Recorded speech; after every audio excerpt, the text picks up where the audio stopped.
Vaig començar a escriure perquè després de tant llegir volia veure si tenia la capacitat de fer-me la meva història. Després del primer llibre vaig decidir a veure si podia fer un segon i darrere vaig veure que es podia entrellaçar, fer un llibre que connectés el primer amb el segon, i a partir d'aquí ja va sorgir la saga i al meu cap ja va treballar amb 6 llibres i m'hi vaig llançar. Més enllà d'una trilogia, m'hi vaig llançar.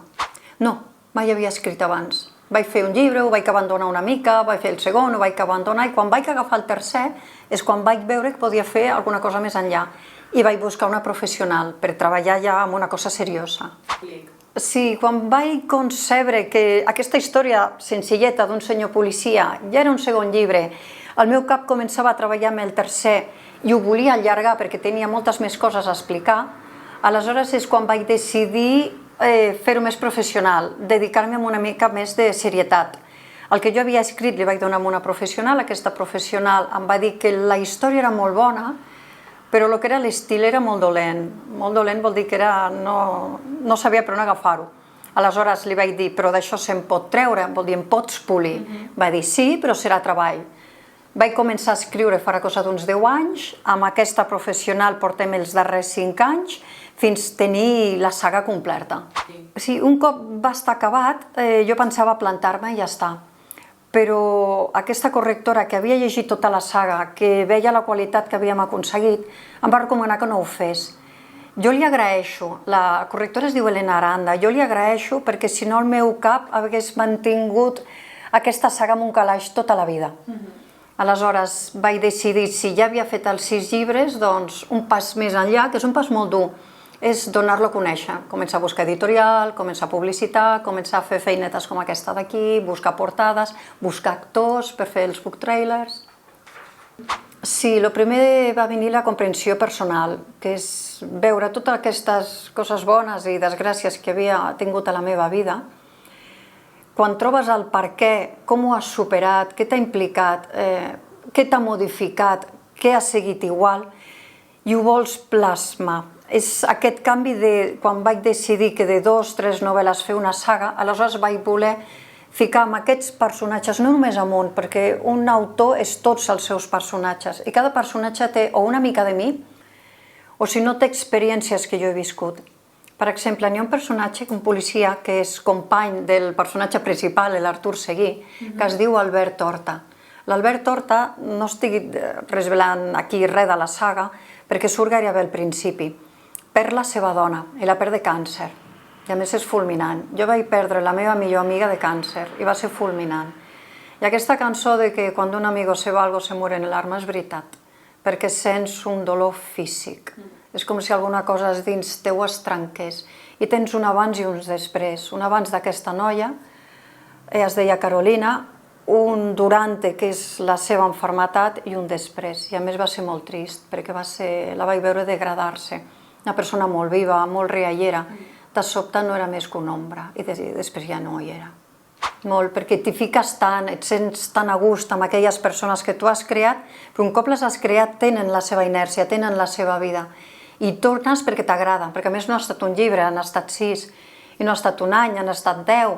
Aleshores arriba un moment que dius, d'acord, la saga s'ha acabat, tanques la tapa de l'ordinador i aquest món per tu s'acaba, i fa peneta.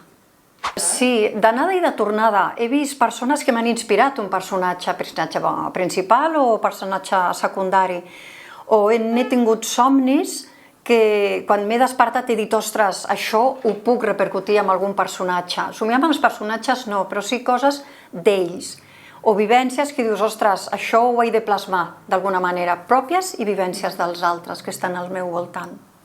Al principi no tenia res de clar, només vaig agafar un ordinador, una il·lusió d'una història i vaig començar. Quan vaig decidir que volia ser una cosa més seriosa, aleshores sí. Des del llibre 3 jo ja sabia com acabaria el 6, ja sabia que serien 6 i sabia com acabaria la trama. Tenia idees de per on aniria els llibres intermitjos, però sabia com acabaria. Sí, la meva història és una història trista.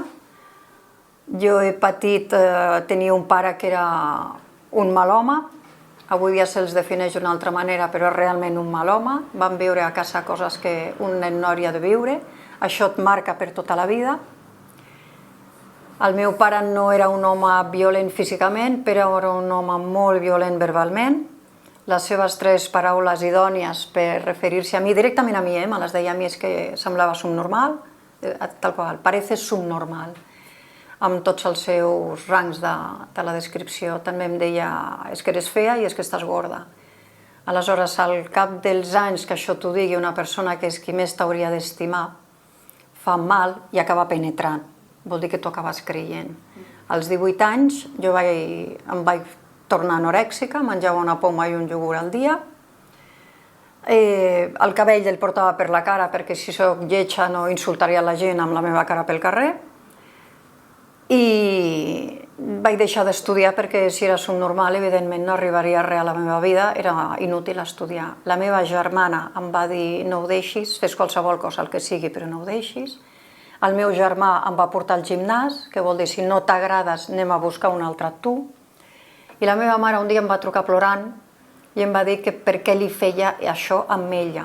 Aleshores això va ser com una d'aquestes hòsties psicològiques que et dona la vida, que et fa replantejar-te per què estàs en aquesta situació i què o qui t'ha portat en aquesta situació.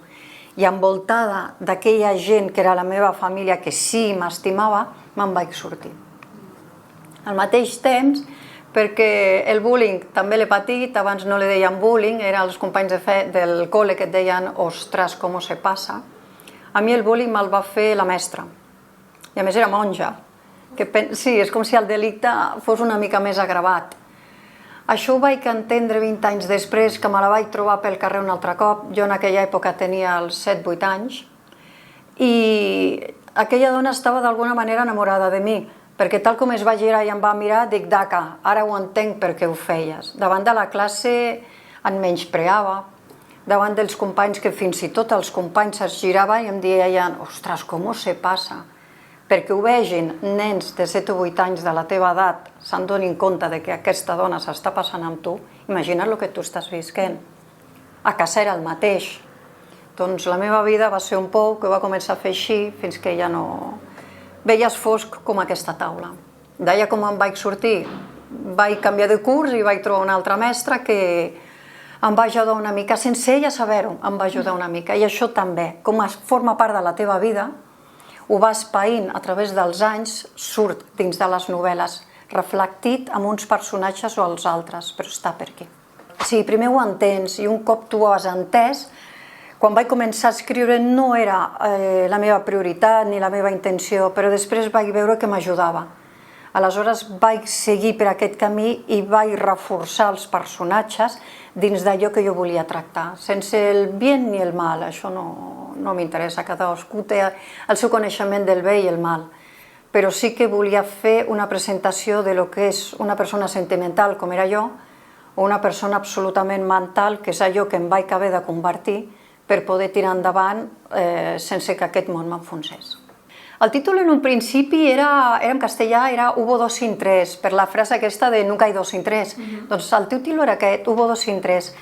Després el vaig trobar que no tenia cap ganxo i com una de les coses que més es mou al llarg de tota la trama és un manuscrit, que és el que està buscant tothom, doncs vaig posar el manuscrit. No té més secret, M'agradaria, però no té més secret. La trama ens situem a aquella Andorra de l'any 2008, a més el llibre l'he ambientat a Andorra, tot passa a Andorra perquè volia que fos així, aquest país és meravellós, jo estic enamorada d'aquest país i de la gent d'aquest país. I és quan de sobte des de la Comunitat Europea, com comença la crisi i necessiten diners, posen el focus d'atenció als paradisos fiscals, evidentment posen el focus d'atenció a Andorra. I li diuen que ha de deixar de ser un paradís fiscal. Vol dir, el diner negre s'ha acabat. Però què passa amb tota aquesta gent que tenia diner aquí? I no són pocs diners, són milions d'euros, milions de dòlars. Aleshores, el llibre arrenca aquí, quan Andorra ja ha estat comunicada, tallem la realitat, comencem amb la ficció i què són capaços de fer els andorrans, que és fer l'andorrà, per dir, sí, senyor europeus, no us preocupi, nosaltres farem el que vostès ens diuen. però ho farem a la nostra manera. I la nostra manera, dins de ficció, insisteixo, no té res a veure amb la realitat. Dins de la ficció, doncs, què són capaços de crear i d'empascar-se els andorrans per sortir-se'n ara que els han posat d'alguna manera el ganivet a la jugular? Sí, sí. Sense assassinats, ni crims, ni tot això, o sigui, jo ho porto a la superficció, ja que la ficció i somiar és gratis, somiem. Cada personatge busca lo seu, de la mateixa manera que jo dins de cada personatge he buscat lo meu. Aleshores n'hi ha personatges que busquen la venjança, n'hi ha d'altres que busquen l'equilibri, n'hi ha d'altres que busquen la redenció, n'hi ha d'altres que busquen la veritat, n'hi ha una mica de tot, cada un persegueix lo seu, com a la vida real, cada un té el seu but. El primer que em va enfonsar, Stephen King, però d'això fa molts anys, relacionat una mica més amb aquest estil policíac novel·la negra, el Harlan Coben, perquè té un estil picantot, i aquest estic enamorada del seu estil. El Joel Dickens és el seu romanticisme que m'enamora. Després n'he llegit també darrerament a Nuno Nepomuceno, o Espió en portuguès, que aquest me l'he llegit en portuguès. Està bé com a trama policíaca, però no s'enfonsa tant amb la psicologia dels personatges com m'agradaria. Però el vaig disfrutar, és una saga que vaig disfrutar. De John Connolly estic encantadíssima, amb una saga que té també d'un home que va ser policia, ara és inspector, és detectiu, i té un punt d'aquella novel·la de principis del segle passat, treballa la psicologia del personatge, sobretot el personatge principal, es posa dins del punt de vista del personatge, les seves vivències, i aquest m'ha encantat. I Jo Onesbo, també és una mica el que tinc per la mà ara mateix. A casa som principalment castellanoparlants, la meva mare és d'Albacete i el meu pare, com va marxar, que era el català, doncs ens vam quedar amb el castellanoparlants. És la llengua on em defenso millor. El llibre està en català i ara ja estic treballant amb una correctora perquè sigui una realitat. No sé dir si seran uns mesos, 2 mesos. Això és una mica el ritme que pugui portar la correctora jo mateixa. Però sí, aquest ja serà una realitat en català. El llibre 2, econòmicament, si les vendes ajuden, el llibre 2 sortirà també en català, seria la meva il·lusió. Si no, m'ho he de plantejar, o buscaré a veure si n'hi ha ajudes per part de govern o per part d'algú. Si no, no ho podré fer. Sí, es pot trobar totes les FNAC, es pot trobar al Corte Inglés, es pot trobar a Amazon, es pot trobar a la meva pàgina d'internet, que és lahistoriadeartursegui.com, i també totes les novetats i totes les cosetes aniran sortint a l'Instagram, que és el mateix, la història d'Artur Seguí. Sí, una vegada vaig tenir la saga feta i vaig decidir treure-la a l'exterior, vaig contactar amb uns llogaters nostres, unes persones que conec, que és l'Escola de Teatre L'Animal, que és la Irina Robles i el Juan Macasero, i els vaig dir, escolta, mira, tinc això, ells són actors, jo volia fer una presentació del llibre extraordinària. I em van dir, has de parlar amb l'Héctor Romance. L'Héctor em va ensenyar el que és capaç de fer, vaig quedar enamorada, però d'immediat. Però després a ell li havia d'agradar el meu llibre, perquè si és un enamorament, però només amb una sola direcció, no hagués triomfat. L'Héctor va llegir el llibre, li va encantar, i a partir d'aquí van començar a treballar amb les escenes que eren filmables, perquè no podem sortir a l'exterior, tot que els personatges ho fan, nosaltres no teníem aquesta possibilitat. Vaig picar a la porta d'amics que fessin d'actors, d'amics que em deixessin entrar a casa seva, d'amics, el senyor Espot, que em va deixar totes les seves propietats perquè pogués fer com volgués, i vam preparar 2 dies, actors, alguns també professionals, i vam fer el rodatge. I va ser aquest muntatge que podeu veure del book trailer primer. Va encantar tant que per això la setmana que ve rodarem el segon. Vaig picar 2 o 3 portes, em van dir que no estaven interessats en la novel·la negra. Aleshores és el que em va obligar a haver de picar una porta a fora, que és Círculo Rojo, que permet l'autodició. Per què autodició? Perquè quan no ets ningú, no et coneix ningú, és molt difícil que una editorial es vulgui arriscar, perquè són molts diners, es vulgui arriscar a llançar alguna cosa que no saben si es vendrà. Personalment hi ha una cosa que em sap greu, que una de les editorials que em va dir que no estava interessats perquè volien tirar més cap a l'assaig, a curt i mitjà termini, això m'ho van dir al mes de juny. Ara acaben de publicar una novel·la i a més novel·la negra. O sigui, sí, són bueno, mira, cadascú fa el que vol, no? Però m'hagués estimat que m'haguessin dit, escolta, mira, pressupostàriament no entres, no et coneix ningú, no sé. El que més m'ha ferit és una mica la mentida. Vaig estar en una sessió que va oferir govern a tant les editorials com els autors, van parlar molt i molt clar, tant els uns com els altres, i jo penso que ho vaig dir claríssim també. Va haver-hi un senyor editorial que va dir, home, m'hagués agradat que abans de pressupostar que jo no et volia publicar, que m'haguessis consultat. Dic, molt bé, doncs ara us tinc a tots aquí, digueu-me si algú vol publicar. Només va haver una senyora que va aixecar la mà i em va dir, en podem parlar? Per què no he seguit amb les editorials d'Andorra? Perquè tenen el mateix problema que jo, la frontera. Jo la publicitat aquí ja me la faig jo, però ells quan han de creuar la frontera es troben que qui et publica, a través de qui, com distribueixes, i aquest és el mateix problema que tinc jo. Que pots anar a una editorial d'Andorra i t'acompanyen de la mà? Sí, però fins que ells no ho tinguin clar, vaig tirant per la meva. La vida és molt dura, això ja ho sabia, ara he vist que segueix sent dura, però bueno, ja tinc callos a l'ànima. El que sí he vist, i és el que m'està portant aquesta saga, i ara t'explicaré una que és impressionant. Jo vaig estudiar als Estats Units al COU, ara el COU no existeix, però el que és el preuniversitari el vaig estudiar allà. Vaig estar en una família, amb el temps ara n'hi ha l'Instagram, els WhatsApps, pots trucar per WhatsApp i no tens el que havies de pagar abans, que fins i tot abans la conversa parlaves i esperaves un minut que t'arribés la resposta, que era el que trigava a anar a la veu i tornar fins als Estats Units, i el contacte el vaig perdre. Doncs em va enviar un WhatsApp al meu pare americà dient-me que havia vist el book trailer, m'havia tornat a trobar a través del book trailer i que estaria encantadíssim de llegir el llibre, però que, clar, en espanyol no l'entén. O sigui que ara llenço un d'això, si algú vol traduir-lo en anglès, aquest senyor el podria llegir. Imagina't el que m'ha portat la saga, amistats que he tornat a trobar. Escolta'm, ets tu? Perquè jo vaig estudiar 3 anys a Madrid, a l'EGB, al BUP, el que es deia el BUP abans, el vaig estudiar a Madrid. Les amistats d'allà m'estan tornant a trobar per dir, Òscar, però ets tu? Dic, sí, sóc jo. I moltes amistats d'aquí, quan havia de fer el book trailer, els explicava pel llibre, l'energia que estan posant, la il·lusió que m'estan donant, és impressionant. Estic trobant coses que sense la saga no haguessin esdevingut. M'agradaria ser capaç de fer alguna cosa com La història interminable. És un llibre que me l'he llegit 3 o 4 cops. És adorable per mi per tot el que transmet, més enllà de la història d'aquest petit Bastien.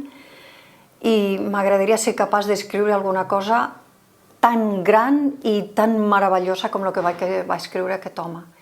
Després, però això ja és al final de la meva vida, que penso que encara em queden moltes coses per viure, o escriure jo o algú que pugui escriure la meva vida.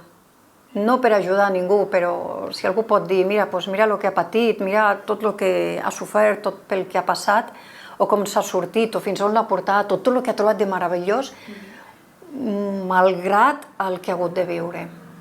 Tira endavant, no paris. Malgrat el què, malgrat el qui, si tens un somni, no paris. No paris. Si tu focalitzes tota la teva energia en això, les coses arriben.